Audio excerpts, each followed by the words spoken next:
maybe just show the program so long, Marty.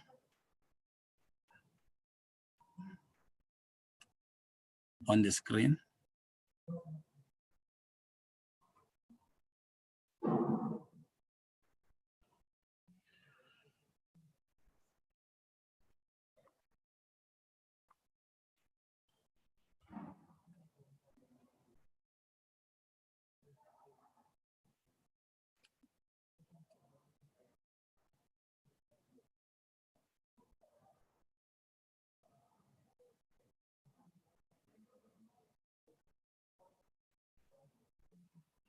We will share it now, Principal. Okay.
Okay. It's 3 o'clock now. Should we start?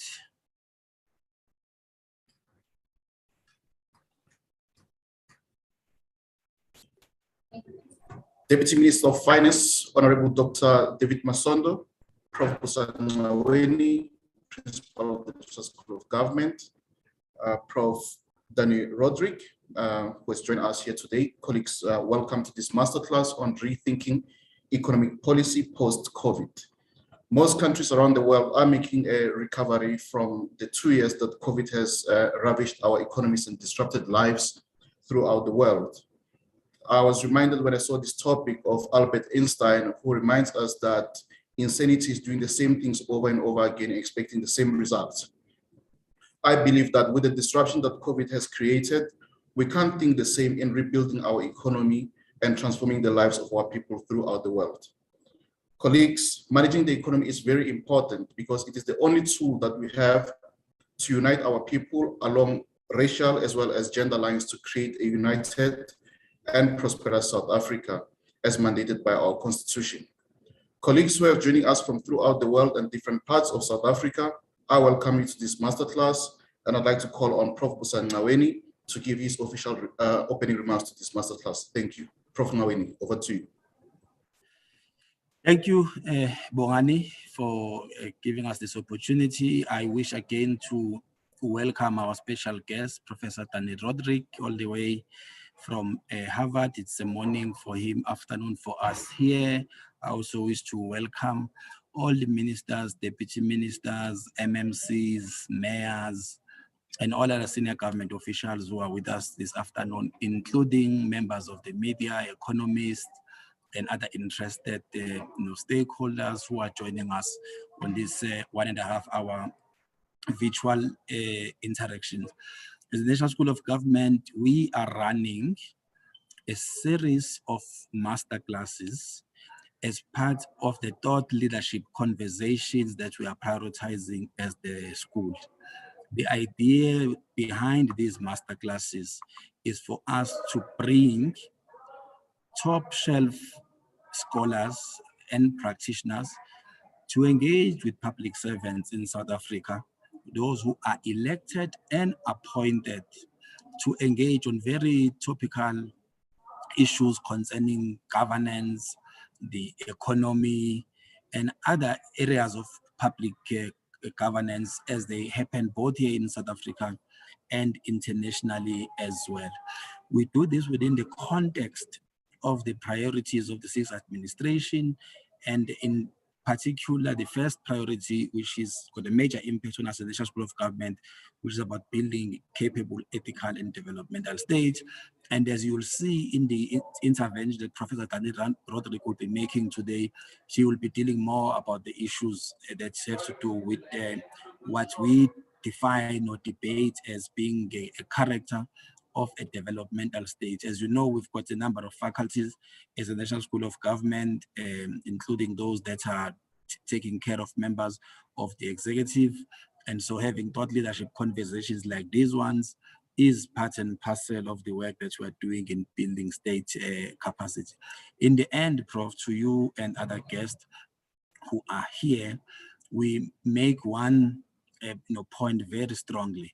You cannot make public servants, both elected and appointed, to be committed, prudent, diligent, masterful, innovative, and ethical unless they understand what is happening in the world. They're able to benchmark the work that they do and make a very discernible and scientific estimate about the type of impact that their interventions might make.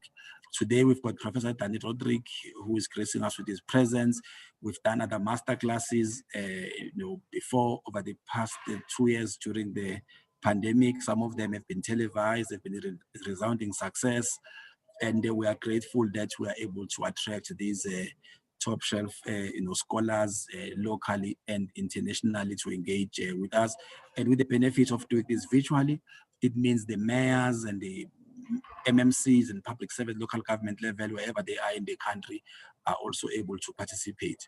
We are inviting public servants, elected and appointed, to return to the simulator, because as Prof. Dandrik will indicate, you cannot master the art of execution in the state and anywhere else in the world unless you behave and act like a pilot who must constantly return to the simulator in order to sharpen your own capabilities and perspectives as well. Finally, Prof, I will be asking you this question at the end of your presentation. Because Prof. Mabubani, in his discussion with Prof. Zhang Weiwei 2 years ago, he makes this statement. He says China succeeds because of government, and India succeeds in spite of government. And the question then is, South Africa succeeds because of what? Can South Africa succeed because of government, or it can succeed despite or without a government? And the jury is out, and there's a question that we will be posing to you later on in the conversation.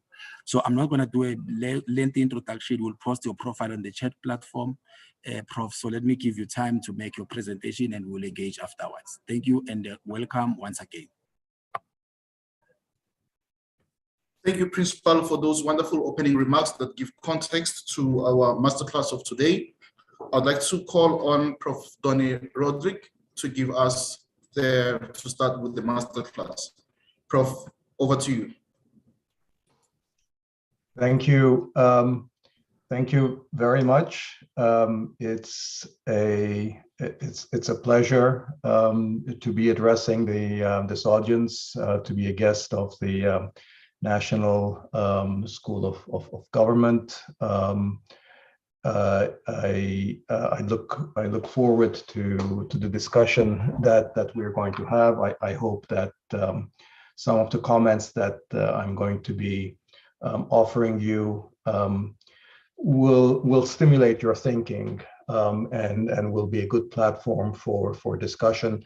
I should make very clear at the beginning that even though I serve as a member of the President's Economic Advisory Council, that I speak just for myself and do not represent anybody else, and certainly do not speak on behalf of PIAC at all. So none of the views I express this afternoon should be attributed to anybody except for me. COVID, of course, has significantly has created significant difficulties for all developing countries, and really for the first time in a matter of decades, we're looking to a period of rising poverty and with possibly long-term implications for educational attainment, given the loss in education during the pandemic. But in many ways, the challenge that countries like South Africa face are deeper structural challenges that predate COVID, that in many ways have been aggravated by COVID. And I think it's those deeper challenges that I'm going to be talking about and discussing. If we go back to the fundamentals, what is economic development really about? Economic development is really about overcoming dualism in economies. It is to fasten the process of structural transformation so we can draw more resources, in particular labor and workers, into the more productive parts of the economy. So we need to think about economic development as a process of overcoming dualism. And this challenge is probably no deeper and significant in any country than it is in South Africa, because of the legacy of apartheid and the very deep patterns of dualism that exists between parts of the South African economy that are very well integrated into the world, some of the resource sectors, the worlds of finance, the top echelons of business, and some of the manufacturing parts, segments of commercial and export-oriented agriculture, parts of tourism. But the bulk of the economy actually remains outside that most productive part, the most productive ambit, and there's no better indicator of that the unemployment rate in South Africa is so high, one of the highest, if not the highest in the world. Nearly a third of the labor force is out of work, and that really has to be seen as the primary challenge to overcome. And the way to overcome it is really going to be by creating opportunities for drawing those unemployed, particularly the unemployed youth, into productive employment. And that's the specific form that overcoming this challenge takes, I think, in the case of South Africa. Now, the traditional development model that we're used to thinking ever since the Industrial Revolution, which was based on a model of industrialization, is essentially broken. And so I think we need to think in newer and more creative ways. What is the traditional development model? Is that you start out an economy where most of the human resources, most workers are in low productivity, informal, typically subsistence agriculture. You create opportunities in urban areas, in particular in manufacturing, and you're able to draw workers out of the countryside and to work from the more from the less productive parts of the economy into more productive manufacturing. This process of structural transformation, the industrialization process, creates huge productivity gains because you can take a worker out of the countryside, turn him or her into a production worker in manufacturing, doubling or tripling his or her productivity. And historically, the more rapid countries have been able to industrialize, the more rapidly they have grown and they have converged to the productivity frontier in the world. Now, of course, the second arrow is really what happens after you reach relatively high levels of income historically. Then there's a process of deindustrialization that sets in, and movement of resources into services. Now that deindustrialization process in today's advanced countries is not without its own difficulties, and I think it's in many countries like the United States has been associated with the deepening of inequalities and problems of a different kind, but those are not the issues that I'm going to be talking about today. I've said this development model is broken because essentially it's not what's happening in today, either in the low-income countries or in the middle-income countries of the world. Essentially, manufacturing has stopped to be a kind of a labor-absorbing sector. Even though there is urbanization going on and people leaving the countryside, most of the labor gets absorbed into informal, unproductive economic activities. So we have this movement into services that takes place much earlier than historically we've been used to, and this is what I've called a process of prematurity industrialization, or really the absence of industrialization, and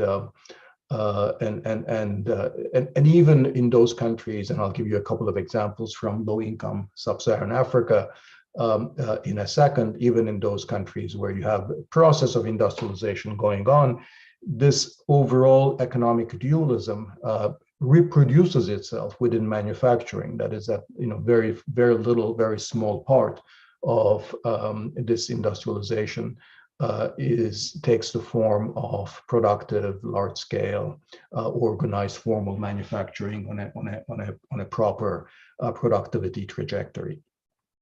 So this is the background against which we need to, I think, to think about the challenges that an economy like South Africa faces. Of course, in South Africa, it's not simply the growth of informality. In many ways, actually, the informal sector is rather small, but we have instead unemployment, that is, workers that are not even in employment at low productivity. But for the purposes of the structure, whether workers are in unemployment or they are in very low productivity, petty services in the urban areas, doesn't make a huge amount of difference. Their productivity is very low in either case.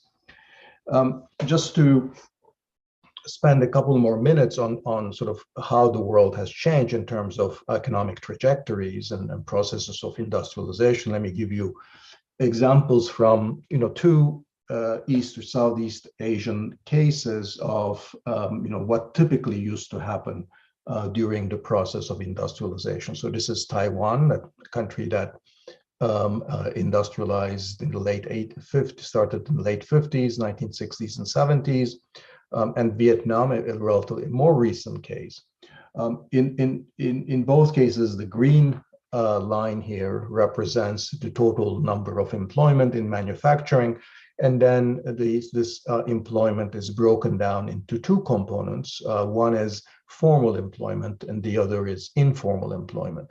What you can see in both cases is that really the rise in manufacturing employment in both cases was accompanied by a steady rise in formal employment.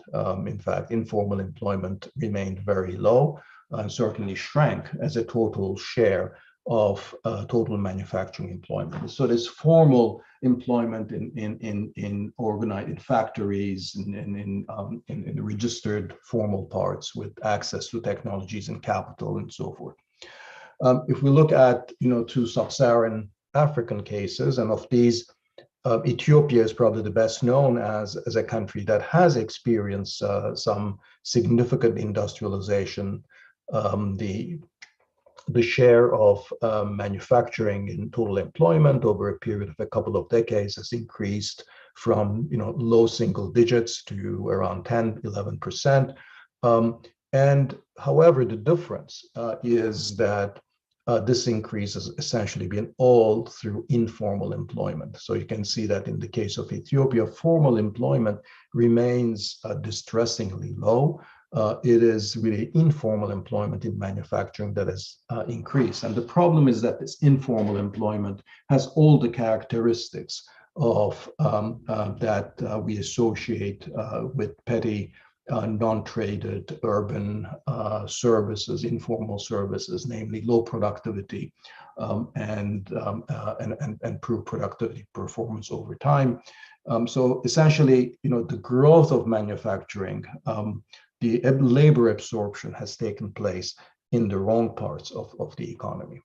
So I think that the reason that even very low income countries with very low labor costs, and we're not talking about South Africa here, where you might say, well, South Africa has relatively high labor costs, and that's sort of an obstacle for the expansion of manufacturing and reinvigorating industrialization. But even in a country like Ethiopia, where labor costs are in fact very, very low, and that has tried very hard by attracting Chinese and other investors and trying to plug into global value chains, that manufacturing employment in the productive parts segments of the manufacturing has risen in excruciatingly slow rates. And I think a very important part behind that is a process of global technological change, which has made manufacturing increasingly less and less intensive in particularly low-skilled labor.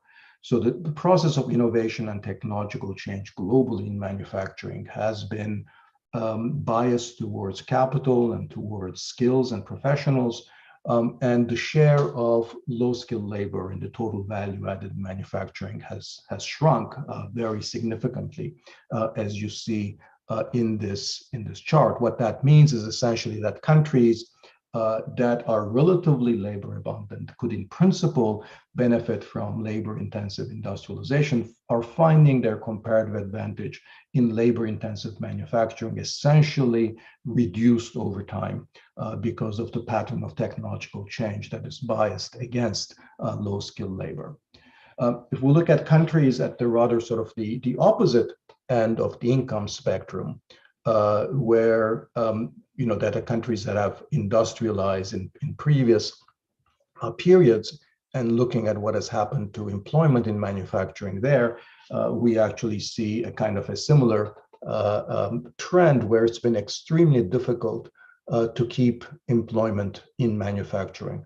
So there are too many countries here, but if you can just focus for a second on what is probably the most interesting case here, South Korea, which is the second one from the top. And what this chart shows is the shares of manufacturing output on the one hand, which is the red line, and the shares of manufacturing employment, which is the blue line. And you can see that in terms of output, in terms of value added, South Korea has essentially continued well into the 2000s to increase its share of output, manufacturing output in GDP. So it has been extremely successful in terms of manufacturing output. But in terms of employment, there has been a very, very rapid decline in the share of employment in manufacturing. And this is pretty much true in all of the countries in this chart. And that is also true in Germany, which is not included here, another country that we talk about as having maintained competitive advantage in manufacturing. The fact is that manufacturing is no longer a kind of a labor absorbing sector. And in fact, the more successful you are in global competition, the chances are that the more likely you're absorbing capital and skill intensive technologies that are not going to be creating a lot of employment in that sector. We can also see this in what's been happening in factor use in global value chains, that if we disaggregate labor among three different groups, low educated, medium educated, and high educated, we can see that the share of low educated workers in global value chains has steadily diminished over time. Now, this picture is important because the global value chains are the principal mechanism through which technologies get transferred to producers in the developing countries. So what that means is that the developing countries are progressively absorbing technologies that are biased against the one input that they are rich in, which is low educated labor. So another indication of this sort of the comparative advantage moving against them.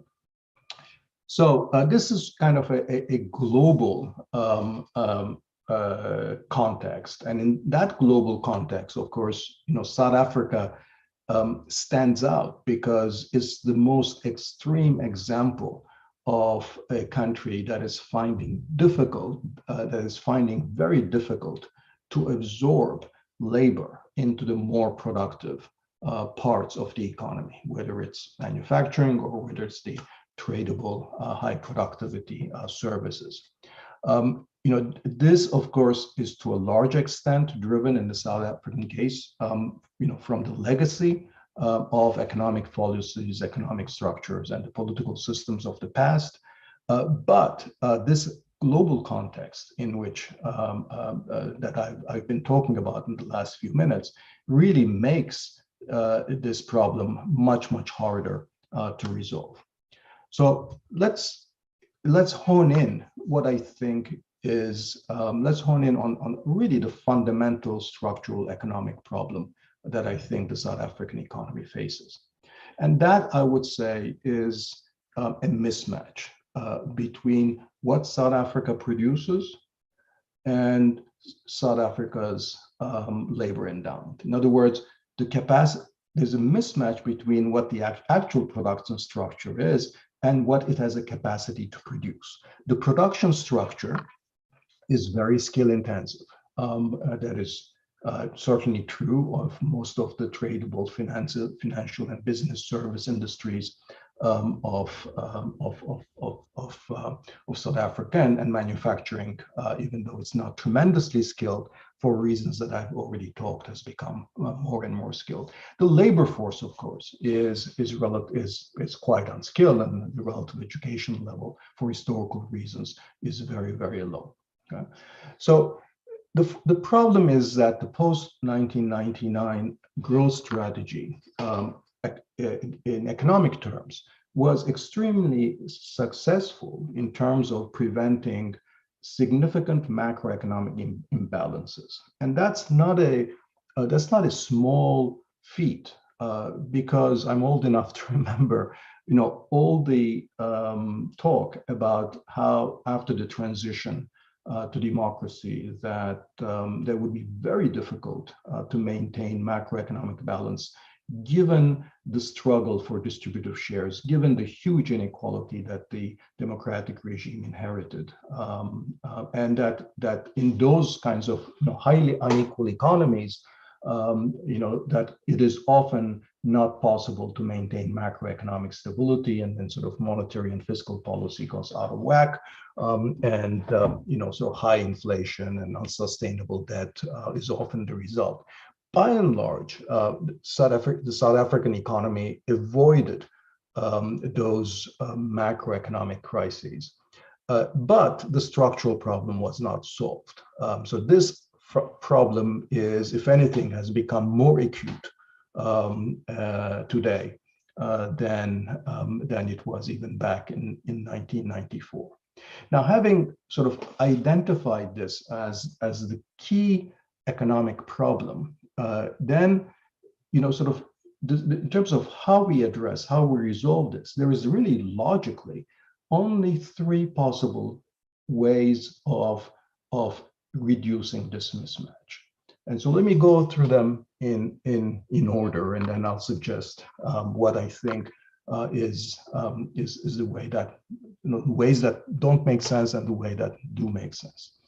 Now, so one way of eliminating or reducing this mismatch is by increasing the skills of the labor force. So if the production structure requires high skills and the skills of the labor force are very low, then you reduce the gap by increasing the skills. And that, of course, is always what the business community in South Africa complains of. Whenever we talk to businesses in the productive sector and the modern sector in South Africa, and the constraint that they cite always is the shortage of skills, the shortage of skilled labor force. Now, that is obviously true, but the problem is that this is a solution that is not going to solve the problem in the short to medium run. The job of an economy and the job of an economic policy is to create productive jobs for the workers, for the labor force that economy happens to have.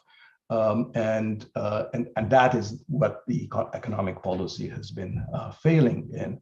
And while the argument for investing in skills and investing in training, education, and improving quality of the education system, while that is of course extremely important, and it will be the foundation of longer run prosperity. In the short to medium term, that is not a solution. It's not going to work. The required, even under the best circumstances. The second logical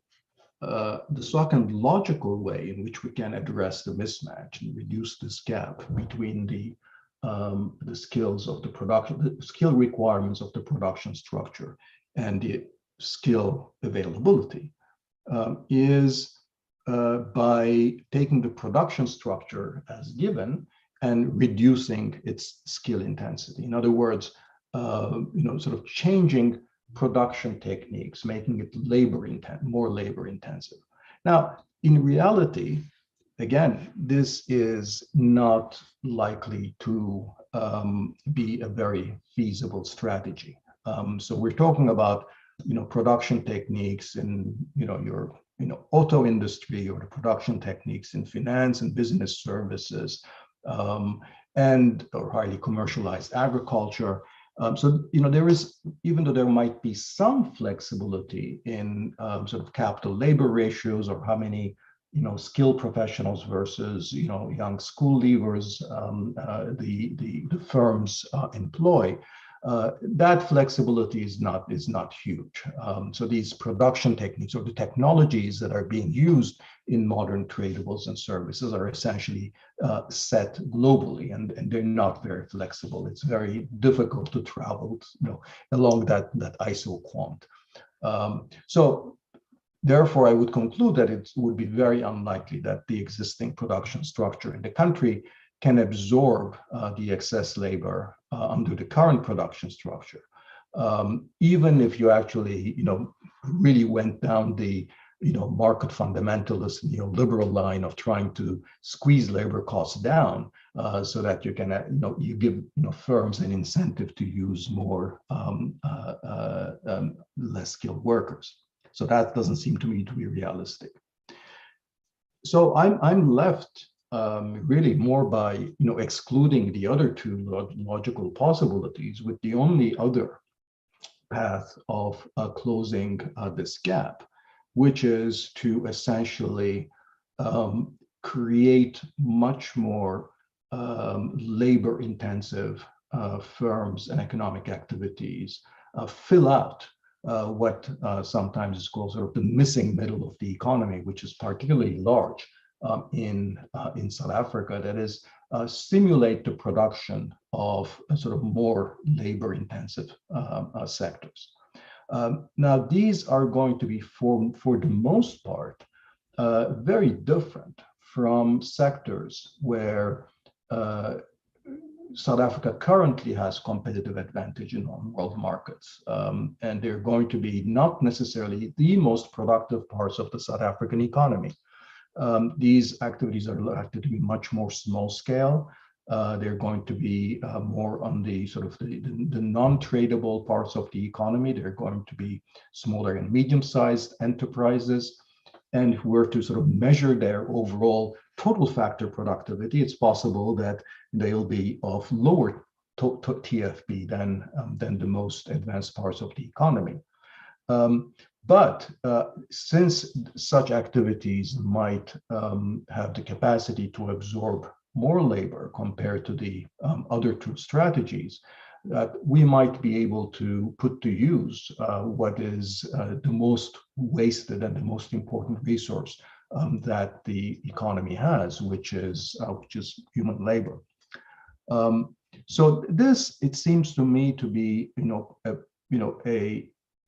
an almost sort of inevitable logical conclusion from the way that I've put the dilemma of South African economic policy, and that's going to require a very different kind of a strategy that in many ways, to be honest, I don't think has really been tried and accomplished in the other settings, because it's a very different strategy of not of promoting industrialization or promoting tradable sectors or promoting sort of insertion into global value chains and so forth. So it's a kind of if I had to call it, I would call it kind of a new type of productivist industrial policies that really don't necessarily focus on manufacturing per se, but sort of is aims to support firms at the sort of the low and the medium end of the skill and capital intensity spectrum. And because these are not going to be the most productive parts of the South African economy, it could even be that sort of economy-wide measured TFP might fall if we're promoting such activities, as we're drawing previously unemployed workers into the actual employment. But that measured TFP will fall, even though, so of course, overall incomes and also as well as inclusion will improve. So there are some interesting puzzles and tensions in this kind of a strategy. I might say a couple more words about this, but let me sort of set this strategy, contrast it with what I think are, I might come to this in a second, but let me contrast the strategy with, just to draw it, to make it a sharper contrast with other possible strategies. So focusing on the most skill intensive and the most productive parts of the economy, and focusing on the needs and the profitability of such sectors, I think is simply going to worsen the mismatch. It'll widen the skill premium further, and I think it'll do little directly to increase in youth and low educated employment. So this is a kind of a strategy that would rely essentially on sort of trickle down. That is, by promoting the most productive parts of the economy, we hope that there will be enough demand generated for services that might be labor absorbing. But it's indirect, and I don't think it has worked in the past. So for that reason, a strategy that simply focuses on sort of the kind of sort of business confidence and the needs of the most productive parts of the economy, addressing their logistics needs, addressing their infrastructure needs, addressing their energy needs, might not do what we want in terms of absorption and overcoming dualism. Similarly, I think a strategy that focuses on export-oriented direct foreign investment, plugging into global value chains, boosting tradables, is essentially for the same reason is likely to prove unsatisfactory. And the reason is that such sectors, global value chains and related activities, are among the most skill-intensive activities, and therefore, once again, they exacerbate the mismatch rather than on net creating the types of jobs that are required.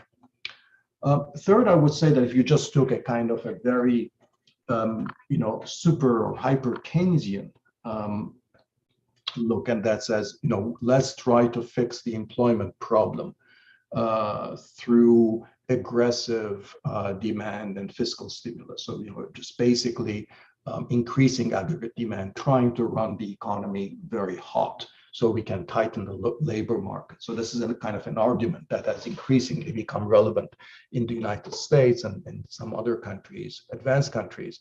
But it's really given the conditions of the South African economy. Again, this is probably not what the doctor ordered. So these kinds of demand side remedies work when employment and output are temporarily depressed due to shortfall or demand, when investment and innovation are being held by lack of consumer demand,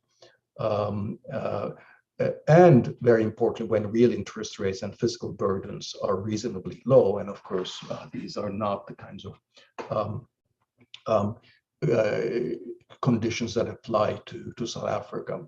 So I'm just going to end by going back to the strategy, or at least a kind of a direction that I was advocating, which is sometimes I call this a kind of a good jobs strategy, but it means just creating, increasing the supply of jobs for workers at the low and the medium end of the skill distribution. That means structurally trying to increase the number of good small and medium-sized enterprises that have the capacity to increase productivity. Now, of course, when we're dealing with small and medium-sized enterprises and trying to address their productivity needs, that requires an approach of industrial policy that is very different when we're dealing with the needs of the auto sector, when we deal with these needs of the pharma sector, which are organized very differently. We're talking about millions of small firms. So the policies here have to be much more decentralized, with localities, provinces, municipalities having much more direct role. We're talking about addressing these needs, whether they might be regulatory changes, whether they might be finance, whether they might be help with specific skills for their lines of business, or with business plans, with management training, with access to technologies or digital platforms. So we need to develop the capacity of local authorities as well as the national government to provide a sort of services and public inputs that can be customized to the needs of the more dynamic, more entrepreneurial of these SMEs. And the kind of framework that I would have in mind is really a framework that would create the possibilities of self-selection among these sea of SMEs, so that they can sort themselves into or voluntarily participate in schemes where they would have access to a package of services, incentives, and public inputs that government agencies can provide them of the type that I just listed. But in return, of course, they would be engaging in, they would have to let these government agencies look over their shoulder, and they would be subject to employment conditionalities that they would actually have to increase employment at the same time. So creating these kinds of incentive packages and thinking about the design of that and the organizational bureaucratic aspects of this, I think, is a big question mark. But I think it's the direction in which we would need to go if we are really serious about addressing the biggest problem of this economy, which is how do we create jobs. So with that, let me just stop here, and I look forward to the discussion.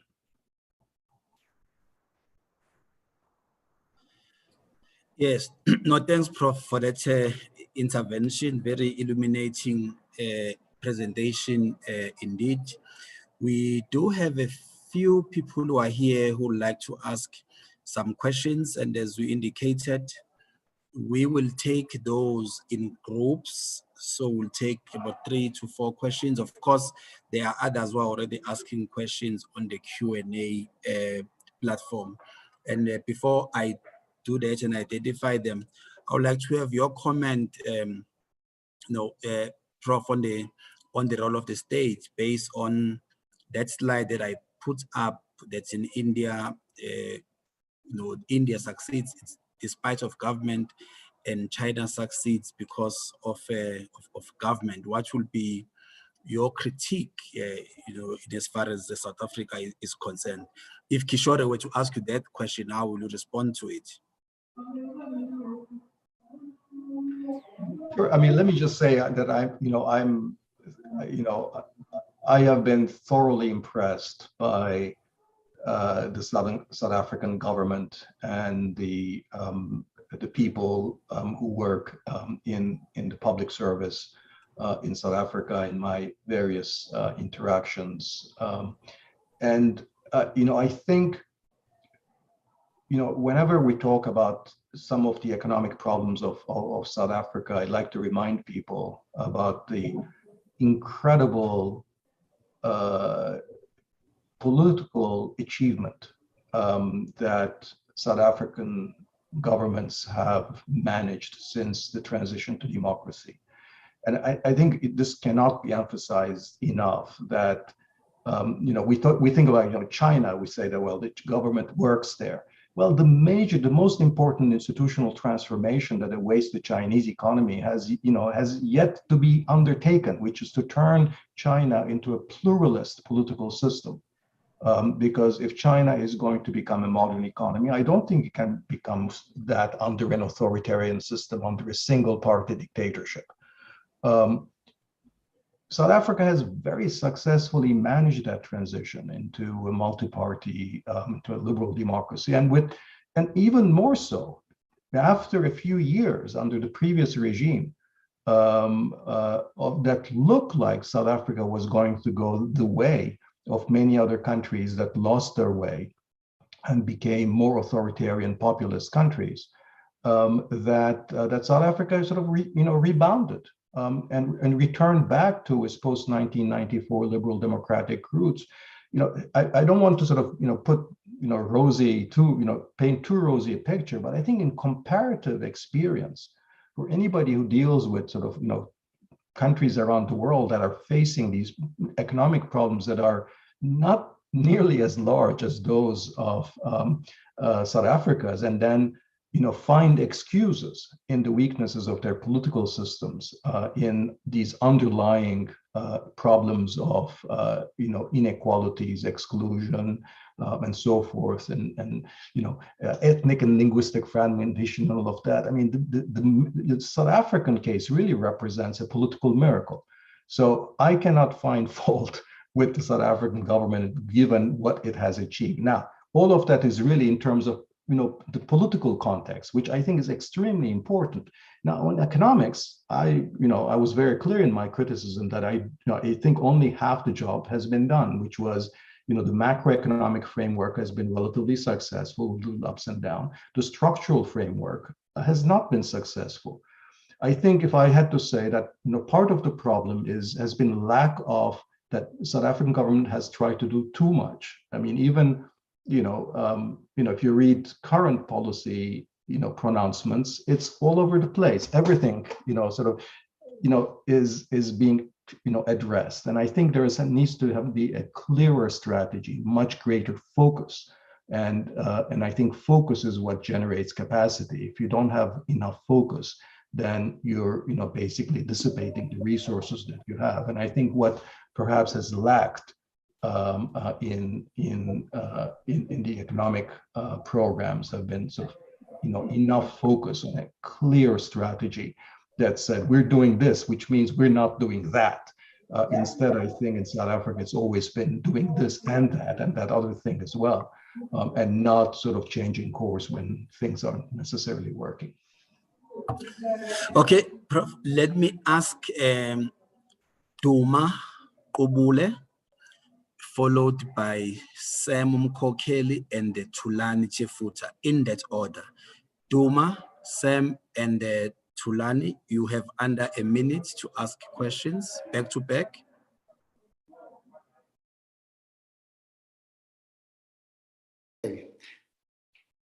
Thank you, Professor Roderick, for a very good presentation. I found it very depressing because I'm not sure the scale of the economic crisis that we have in South Africa right now. Since 1994, 28 years of democracy, our economy has grown in per capita terms by about 20%. And whichever way you slice it, that is not good at all.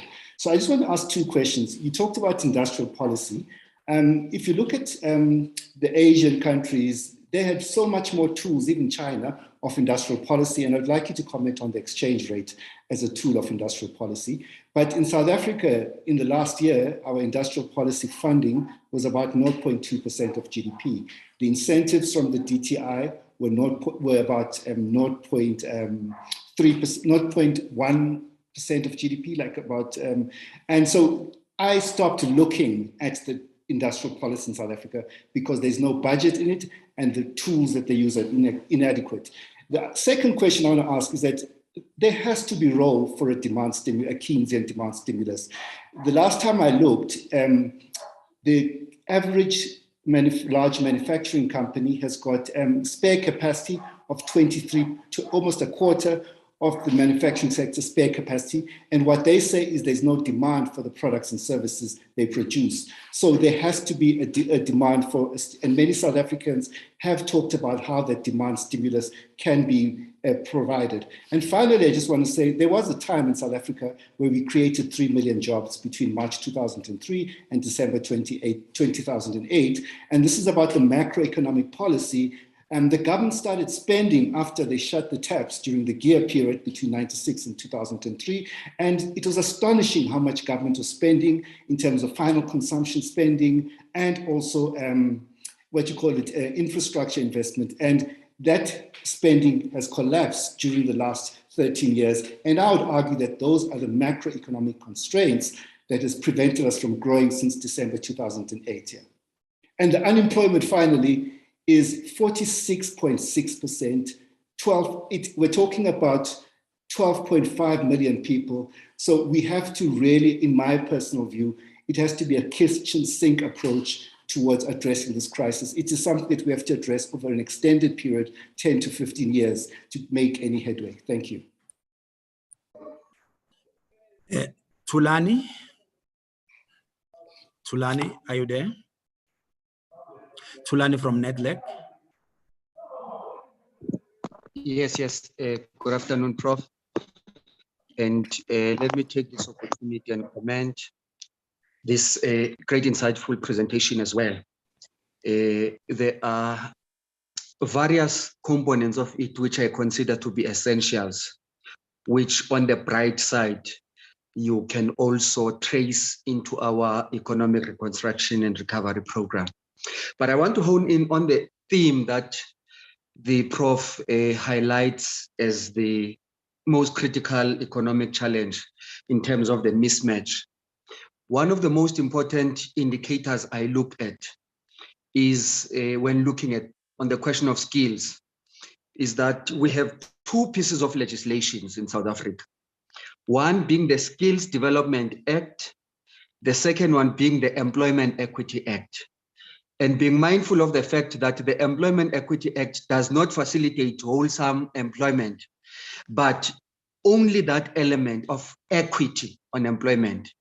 But the issue is, despite the investments we have made on skills development over years, we have not been able to achieve employment equity on the other side, if we are to consider the relationship between skills and employment to be very critical.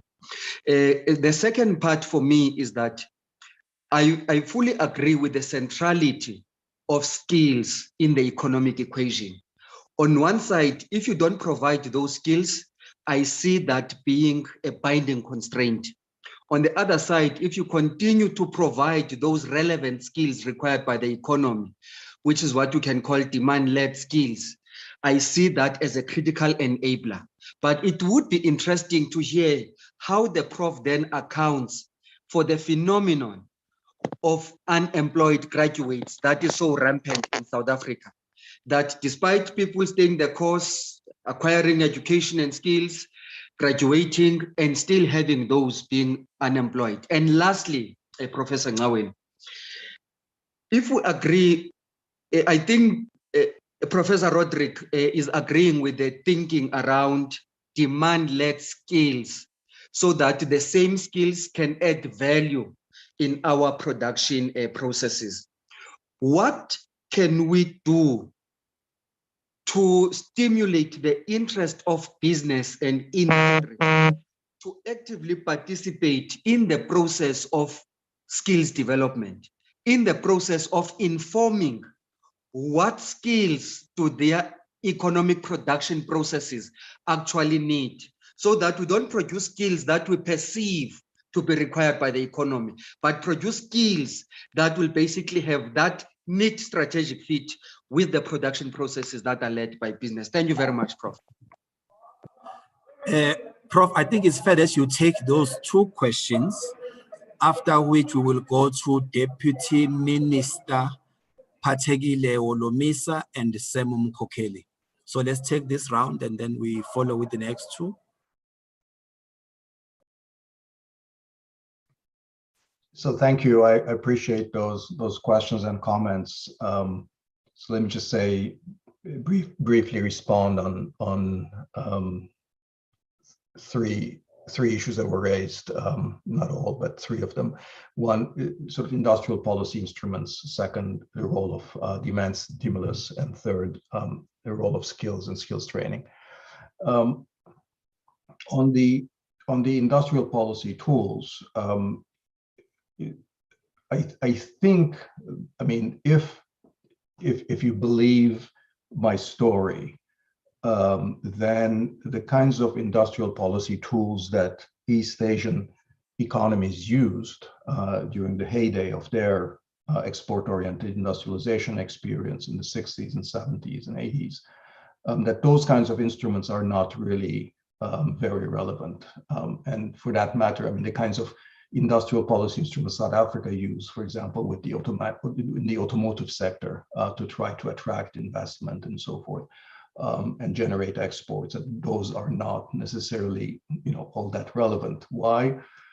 Because it's not going to be those sectors where we're going to be generating the employment. That even if we're very successful increasing exports, that the labor, direct or indirect labor content of that is going to be very limited. And that's very different from, Taiwan or South Korea or Singapore of the, 60s and 70s and 80s, where they generated a lot of employment. So since I don't see those sectors as essentially leading the way in terms of generating employment, given the kind of technologies that they'll be using, the kind of requirements of plugging into global value chains and their quality requirements and their technological requirements, and given that the challenge is to draw people into the workforce, so those instruments I don't see necessarily very relevant. So that's why I'm talking much more about these smaller scale industries and the kinds of services and inputs and assistance that can be provided to these mostly non-tradable service sectors domestically, and as sort of those are the kinds of new tools of industrial policy. And that's why I also think that the exchange rate, I think, I forget when it was, but I wrote once an article on the South African economy where I did emphasize the importance of the exchange rate as a tool for industrial policy and promotion, that the importance of having a relatively undervalued exchange rate for competitiveness purposes. But again, that becomes less relevant if you think that sort of exports and the tradables are not where the action is going to be in the future, and therefore, to my mind, the exchange rate policy becomes less of an issue. Now, resources, of course, are important, and DTI, I think, should have more resources. I think its visibility and its ability to coordinate policies across the national government should be, stronger. It's not financial resources per se, as much as it is how the tools of industrial policy are deployed. And first, I think there will have to be much more. This cannot be run from Pretoria. It cannot be run, from the top. So it'll have to be much more diffuse. We'll have to involve municipalities and local governments. So I think we'll need to create an environment that empowers experimentation at the local level. Making resources, financial resources, is important, but I think it's as important is going to be, I think, sort of how the effort is organized and whether there's adequate focus. I mean, there's virtually no industrial policy that I can think of that South Africa has not engaged in at some point or another. So it's not for lack of trying, but again, I find that there's too little focus on sort of, or too little sort of, clear strategic direction. I think that the arguments on demand and Keynesian sort of demand stimulus, I think, is important. And I do believe that in the context of supply side measures of the type that I was discussing, that supportive demand management policies might be interesting, but probably not just on their own. Because if we want to create a kind of a lasting change, I think you need to find ways of changing the structure of the economy in the direction that's sort of more labor absorbing. And simple, demand management, simple expansion of fiscal spending, is not going to do it. It might have a temporary benefit, but again, you're going to be hitting into debt ceilings and financial problems and so forth. And when that boom lasts or is over, you're again, sort of back where you started. So I think, coordinators, demand management can play a role, but in the context of, you're doing enough stuff on the supply side as well. I think skills, I think, is very interesting. The problem of unemployed graduates. I mean, I think the issue is we have the experience around the world on skills development is that, and I think as Thulani was implying, they need to be very closely linked to the needs of the businesses, of the firms. And that, I think, is when that fails, then you end up getting sort of unemployed graduates, graduates with degrees, but aren't necessarily responding to the needs of the employers. So the workforce development or the training programs that have worked the best in the United States or in Europe is really programs that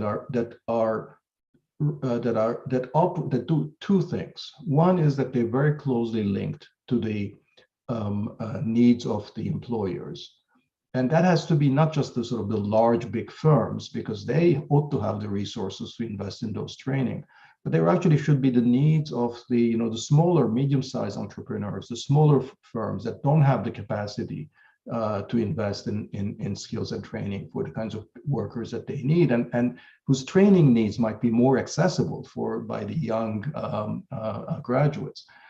So, sort of eliciting those needs and investing in those, so creating connections between the firm development part of the program and the skills development, integrating that, I think, is critical.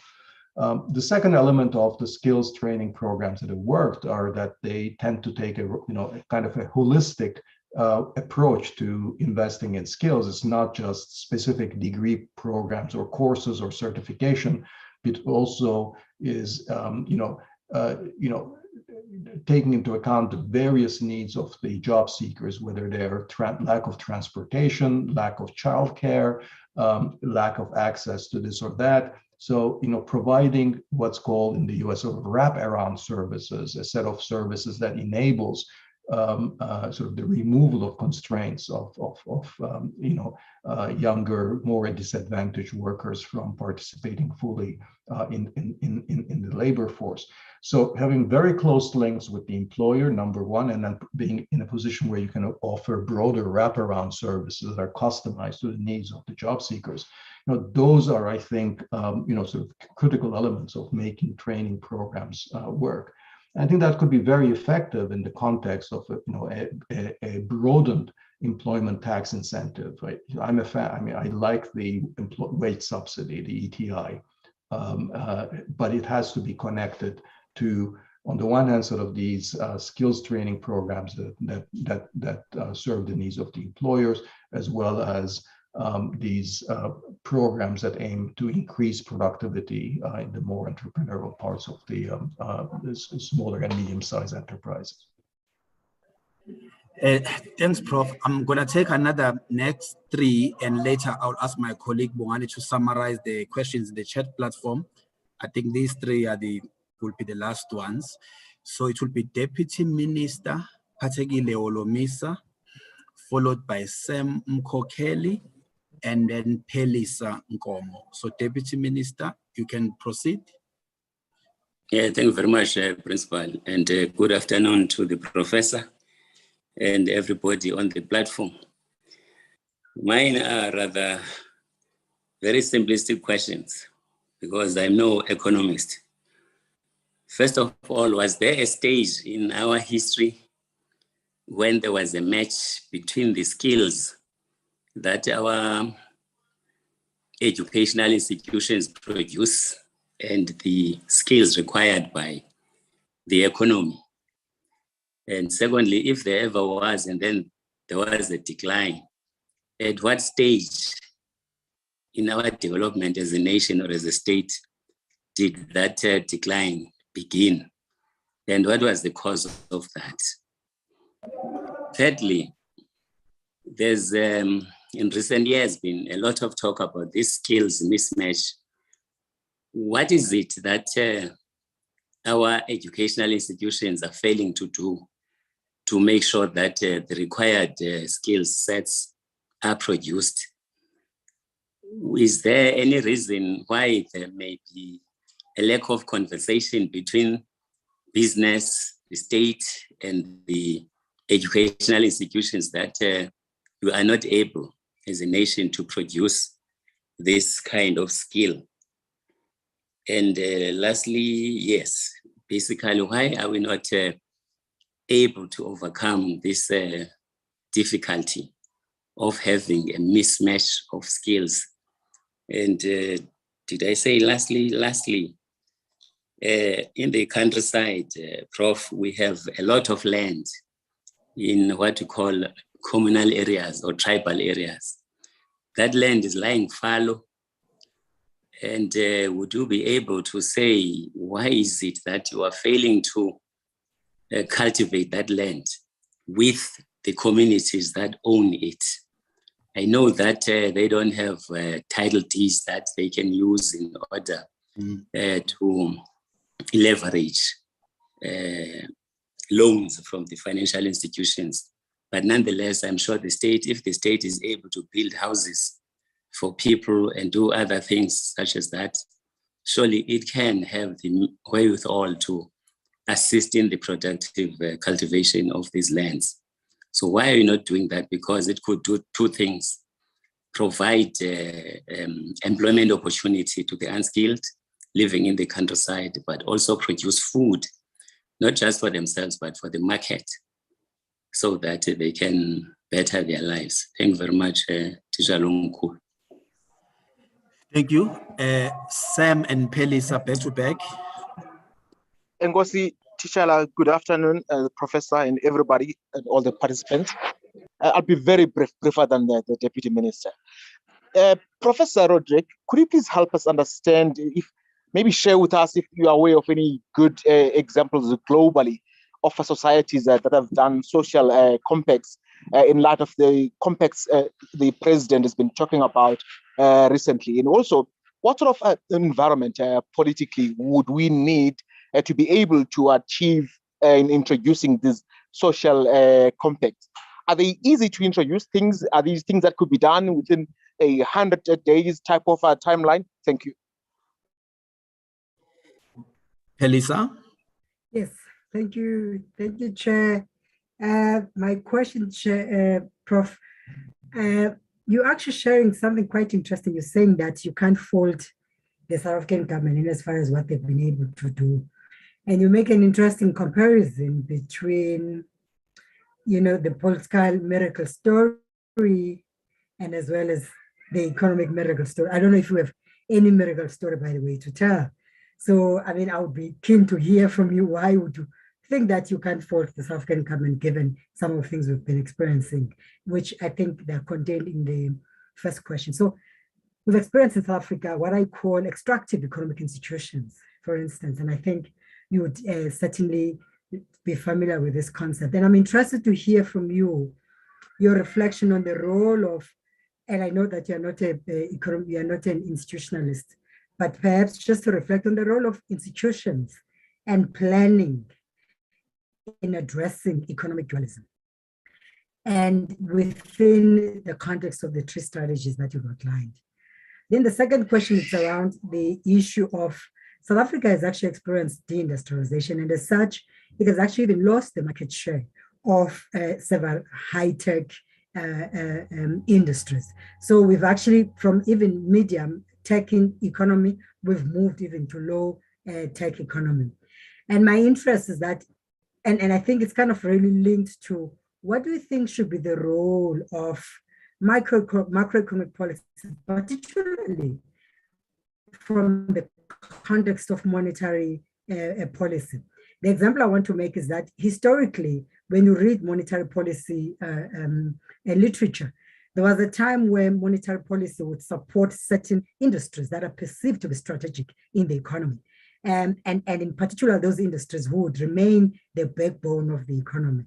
So my question is that, isn't that high time for countries like South Africa, even other developing countries, to start triggering some of those monetary policy instruments that they might have at their disposal where they support industrial development by directly interacting with industries like steel industry, for example, pharmaceutical industry, construction sector, and those industries that support productive activities within the economy. Thank you, Chair. Thanks, Pelisa. Back to you, Prof.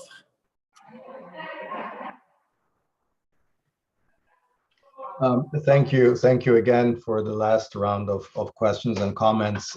Some of them really are really, going to areas that are beyond my expertise and that I'm really not able to say much about.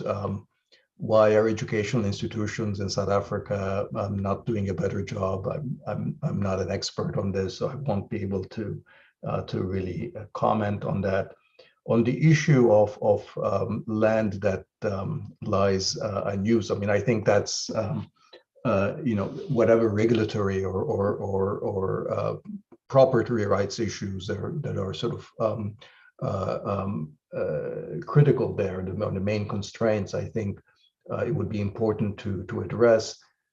I would make the point, however, that it's very, when we look at agriculture in general, that it's difficult to envisage agriculture as a labor absorbing part of the economy, that one way or another, even, in fact, the more productive we make agriculture, the more likely that it's going to be releasing labor into the urban areas. So ultimately, we do have to ask the questions of where will the jobs in the urban areas come from. But that's not an argument for not making existing resources, not using them as efficiently as possible. And that includes, of course, putting land that is lying fallow to better use. Sam asked the question about social compact, whether there are good examples. I think there are good examples when the compact is designed around the a clear objective where I think mutual responsibilities are clearly laid out. So I think there have been very successful social compacts around, for example, experiences of disinflation, that in periods of high inflation, where inflation has become chronic and sort of wage price currency depreciation cycles are driving inflation much more than excess demand or too loose monetary policy. Then a social compact where you get around sort of the labor unions, the big business, the central bank, all committing to stabilizing prices and wages, the exchange rate, as a way of getting out of this wage cost currency push spiral. But that's sort of our examples of social compacts where it's a very, very clear target and very clear responsibilities on the part of different sectors of the economy, and where you can easily observe whether different social partners are doing their job, whether businesses in fact are increasing their prices, or whether the currency is depreciated allowed to depreciate by the central bank and so forth. So I think so that's sort of in some sense where social compacts are likely to work. And I assume that one can imagine or envisage a series of similar kinds of social compacts around relatively clear, visible, monitorable targets, that brings some of the larger enterprises around sort of the question of employment creation, that we provide you with the logistics and business services and infrastructure support in return for very visible commitments on generating upstream investments and employment generation. But it would have to be organized around specific, clear criteria. I think there's a question about institutions and also whether the monetary policy might have a role. I think sort of again, the question is going to be sort of what do the sectors that are the most likely to expand employment, what is actually constraining them? If the sector that is the most likely to expand employment are some of these strategic industries, steel, or some tradable industries, and then and their main constraint is that they're facing very high credit costs, so they can't get access to financing. Then one might think about perhaps not monetary policy, but sort of credit policies, directed credit policies that alleviates their constraints. But I'm not sure that that's sort of is the general problem. I think I don't think of the steel industry or the pharma industry as those that are going to be the ones that are really making a huge dent on. They're going to generate millions of jobs that South Africa needs, and whether that would be the right priority or not. And secondly, there's a question of what is the constraint? Is it the constraint is the credit? Is the constraint, for medium-sized firms from not growing is lack of access to technology, or lack of access to business plans, lack of management training, lack of access to workers with the right kind of skills, or specific logistics or infrastructure needs of those types of firms, as opposed to the needs of steel and pharma firms. I mean, so these are strategic decisions that need to be made, and I think this is sort of how I would think about this. Always first with the employment focus, asking where are the jobs really going to come from, and second, what are the constraints that is preventing the relevant firms, the relevant groups of producers from generating those jobs.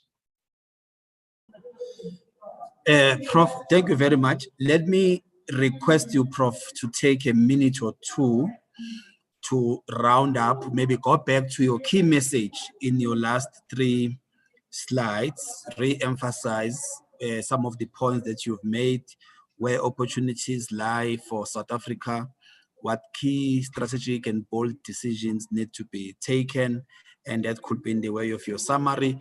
Then I will request the Deputy Minister to summarize and close the session. So back to you, Prof. Well, thank you, Buseni. I mean, I will go back to what I think is the main message, is that that South Africa needs to grow smaller and medium-sized firms that have the capacity to generate jobs for the millions of unemployed South Africans. That's where the jobs are going to come from, rather than, I think, the most productive, the most exposed to the global economy firms, on which we tend to sometimes focus when we think about sort of how do we make the South African economy more competitive and more globally oriented. It's a strategic choice that I think has to be made, that requires a kind of thinking about priorities in a somewhat different way.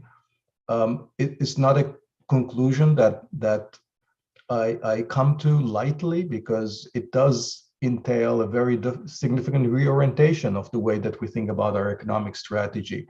But frankly, I think it's the only logical way I see of overcoming this problem of joblessness. Okay, thank you. Deputy Minister, you've heard the message. So you are not just the hired person to do this task this evening, but also your responsibility in your portfolio, in the cluster, and also in the party as well. I think the message has been very clear. Let me hand over to you, DM.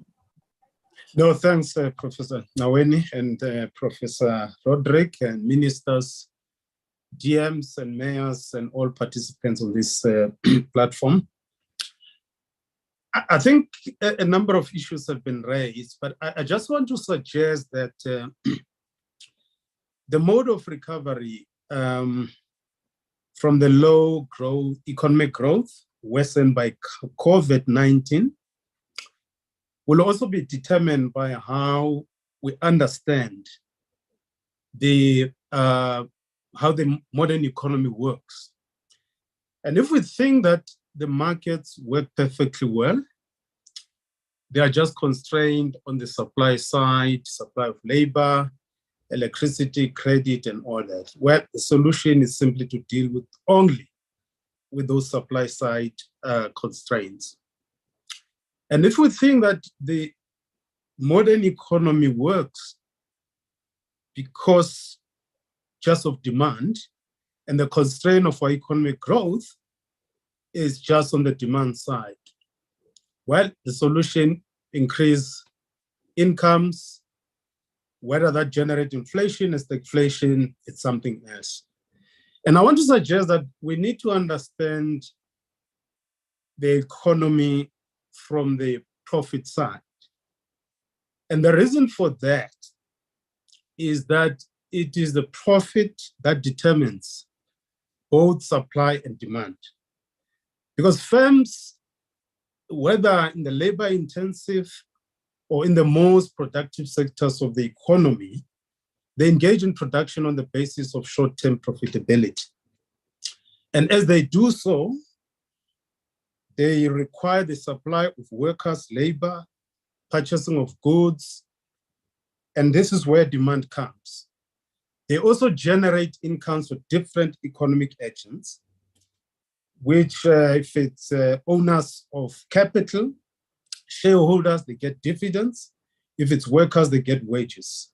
For the state, we get tax revenue in order for us to do the things that we ought to do.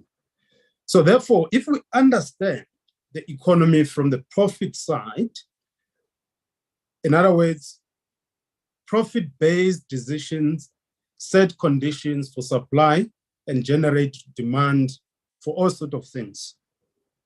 So we therefore have to say what will determine business profitability, both in the labor-intensive sectors and the most productive sectors of the economy, but in a developmental and a social democratic way. And I want to elaborate on this because of time. So the task for us from the state, it's what are the things that we should do just to get into the role of the state in this regard? What are the things that we can do or doing currently to set the profitable environment for firms, both in the labor-intensive sectors and the most productive sectors of the economy in the context of development, right? Because I think, Prof, drawing our attention on the labor-intensive sectors, it's very important. But I do think, and I don't think that you're saying that we should abandon supporting the most productive sectors of the economy, if I understand you well. And I will argue that on the supply side, the state is trying very hard to create a profitable environment for the most productive sectors of the economy through a whole range of supply side measures, ranging from the industrial policies, subsidies, and all those kind of things. But at the macro level, we are trying to deal with the supply side constraint, electricity, water, through a lot of structural reforms that we are undertaking. And I don't think, Prof, or colleagues here, it's a question of labor-intensive sectors versus the most productive sectors of the economy. I think for us is to do both, but I think what you're drawing our attention to is that we seem to have paid less attention on the labor-intensive sectors of our economy. Because both on the supply side, both sectors will need electricity, they will need water, they will need telecommunications, because for a small business to operate somewhere else, they want, access to data, to telecommunications, for them to do the things that they've got to do. So it's not an either or kind of a choice that we need to make. Perhaps it's a question of strategic choices, not strategic choice, which is limited to one sector. And this is not the point about making everything a priority, but it's about what are the strategic choices that we need to make, but very few of them, but not everything. And I do accept that even your supply side measures, they'll have to be specific. There will be those that are generic to both the sectors, but there will be those that are specific to each sector. If you take, for instance, the way we're trying to deal with the, and I think, Prof, you identify a very important problem, that there's a mismatch between the production structure and the skills required, particularly in the capital-intensive structures, the most productive sectors of our economy. And we sought to deal with this through structural reforms that we're undertaking, this problem by importing scarce skills. And you're right, this leaves out 11 million people unemployed. You're not dealing with this problem of unemployment, but again, you've got to work on two legs on these strategic priorities. And again, on the demand side, you all sectors, both the labor-intensive and the most productive sectors, they will require the market, including export market. If those SMMEs can also participate in certain value chains, because I don't want to ignore the role of the global value chains and how SMMEs can participate in those, but that's a subject for another day. Because I was glad in your presentation, you also referred to Ethiopia. It will be interesting to learn how some of those SMMEs, they participate in those global value chain. And in that context, yes, in order to create a market for these SMMEs so that they are not wiped up by global competition early, you've got to decide on trade policy, on which ones you want to protect and how. So I think for me, the takeaway home here is that labor-intensive sectors, we need to pay serious attention on them, but I will not want to abandon the most productive sectors of the economy, because in my view, it may perpetuate the problematic global division of labor. And I do think that developing countries do need to participate in the most developed sectors of our economy. So now the intellectual task that I want to pose to you, Prof, and other colleagues on this platform. Sorry, Prof, I'm wearing another cap of the school now. It's that the Prof makes a very important point, that the traditional development model is broken for developing countries. And for me, is why is this path closed? Could it be because the policy instruments that the early developers used were denied to developing countries? Because if you look at the early developers, they did a lot of reverse engineering or learning by doing insofar as technology. They protected their markets. And as Chang will say, it looks like the ladder that was used to catapult those developing countries or developed countries, early developers, it has been kicked away. And I think, Prof, you also correctly say that the South Africa's post-1994 economic experience avoided microeconomic imbalances, but we did not change the production structure.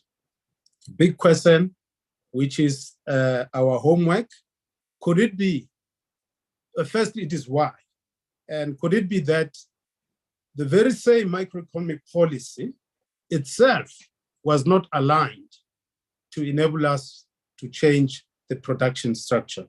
That's a political task, intellectual task that I'll pose to you and everyone on this platform. I don't have an answer to it, but I just felt that if there would be another conversation on this question, for me, it's why the traditional development model was broken. And yes, we don't have to repeat all the developmental experiences of the early developers. That's not what I am suggesting in this regard. So I really want to thank the principal and your team at NSG. And I think we should continue, in my view, working on the most productive sectors of the economy. And we should heed Professor Roderick's advice that we need to pay more attention to the labor-intensive sector of our economy to absorb the 11 million people who are largely unemployed because of what Prof has identified as a mismatch or as a fundamental conundrum in our economy. And I do think that as we do so, the supply side measures are imported and the demand side measures are imported. I know that we're being criticized as government on focusing on the supply side. There is no way you can even realize that the demand can be realized if Transnet doesn't work to provide goods and services either for the global market or for the domestic market. There's no way in which this economy can grow or meet the demand if we are not able to provide electricity and the skills that workers need in order to get employed. And in that way, they generate incomes for themselves and thus setting conditions for demand. But I also saw that it's important for us to understand the economy from the profit side, because if we focus just on the demand side and the supply side, we'll miss the bigger point here, which is that it is a profit logic that regulates both demand and supply. It's not demand that drives the economy. It is not supply that drives the economy. It's actually at the core of it is a profit side that basically drives the economy. And it's for that reason that we need to understand why animal spirit. I see, Prof, you seem to be saying that we need to rethink the question of the animal spirit, why they are low. and perhaps it's not a good way of understanding the economy in the current period. I will still insist that I think we do need to understand the animal spirit, particularly of the owners of capital and the role of the state in that regard. I'm sorry I've been a little bit longer, but I found this conversation very refreshing and enabling us as government to focus on some of these things that seem to have been a blind spot for a while. And I think we thank you, Prof, for always helping us to deal with certain blind spots that we have. Thank you, Prof. Ngaweni, and everyone on this platform. Okay, thank you very much, Deputy Minister, for those remarks, and a very warm thank you to Prophet Danny Rodrick, and all our participants who have joined us here today. The messages were crystal clear, and I hope that we're gonna take this dialogue forward for us to continue with the conversation in our respective spaces in order to create shared prosperity, and in the words of the United Nations, leaving no one behind. Thank you very much. Enjoy the rest of your afternoon, colleagues. Bye-bye. Bye-bye. Bye-bye. Thank you very much. Thank you all. Bye. Bye-bye. Thank you. Bye-bye. Bye.